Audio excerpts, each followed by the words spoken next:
ಇನ್ನು ಕೇಂದ್ರ ಸರ್ಕಾರ ಕೇರಳ ರಾಜ್ಯ ಸರ್ಕಾರಕ್ಕೆ ವಾಗ್ದಾನವನ್ನ ಕೊಟ್ಟಿರುವಂತಹ ಏಮ್ಸ್ ಆಸ್ಪತ್ರೆಯನ್ನ ಕಾಸರಗೋಡು ಜಿಲ್ಲೆಯಲ್ಲೇ ಸ್ಥಾಪನೆ ಮಾಡಬೇಕು ಎಂಬ ಬೇಡಿಕೆಯನ್ನ ಮುಂದಿಟ್ಟುಕೊಂಡು ಬಿಲ್ಡಪ್ ಕಾಸರಗೋಡು ನೇತೃತ್ವದಲ್ಲಿ ಮಂಜೇಶ್ವರದ ವಿವಿಧ ಭಾಗಗಳಲ್ಲಿ ಕ್ಯಾಂಪೇನ್ ಅನ್ನು ಹಮ್ಮಿಕೊಳ್ಳಲಾಗಿತ್ತು. ಕಾಸರಗೋಡು ಜಿಲ್ಲೆಗೆ ಅರ್ಹವಾದ ಏಮ್ಸ್ ಆಸ್ಪತ್ರೆ, ಈ ಆಸ್ಪತ್ರೆಗೆ ಅವಶ್ಯವಾದ ವಿಶಾಲವಾದ ಸ್ಥಳ ಕಾಸರಗೋಡು ಜಿಲ್ಲೆಯಲ್ಲಿ ಇದೆ. ಈ ಸ್ಥಳ ಕೂಡ ಕೇರಳ ಸರ್ಕಾರದ ವಶದಲ್ಲಿ ಇದೆ. ಜಿಲ್ಲೆಯ ಎಲ್ಲ ರಾಜಕೀಯ ಪಕ್ಷಗಳ ನೇತಾರರು ಒಟ್ಟಾಗಿ ಶ್ರಮಿಸಿ ಏಮ್ಸ್ ಆಸ್ಪತ್ರೆಯನ್ನ ಕಾಸರಗೋಡಿಗೆ ತರುವಂತೆ ಪ್ರಯತ್ನ ನಡೆಸಬೇಕಾದ್ದು ಅನಿವಾರ್ಯ ಅಂತ ಕ್ಯಾಂಪೇನ್ ನಲ್ಲಿ ಪಾಲ್ಗೊಂಡ ನೇತಾರರು ಅಭಿಪ್ರಾಯವನ್ನು ವ್ಯಕ್ತಪಡಿಸಿದರು. മരിച്ചു വീണ ഒരു ജില്ലയാണ് ഈ കാസർഗോഡ് ജില്ല.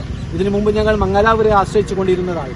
അപ്പോൾ ആ ലോക്ക്ഡൌൺ സമയത്ത് അതിർത്തി പൂട്ടിയപ്പോൾ ഇവിടുന്ന് ചികിത്സ ലഭിക്കാതെയാണ് ഒരുപാട് രോഗികൾ ഇവിടെ മരണപ്പെട്ടത്. അതിനുശേഷം ഇവിടെ ഒരു ജില്ലയിൽ ബിൽഡപ്പ് കാസർഗോഡിന്റെ നേതൃത്വത്തിൽ ഈ കാസർഗോഡിനെ ഡെവലപ്മെന്റ് ചെയ്യാനുള്ള ഒരു ഭാഗമായാണ് ഈ ഒരു ക്യാമ്പയിൻ ഇവിടെ തുടക്കം കുറിച്ചത്.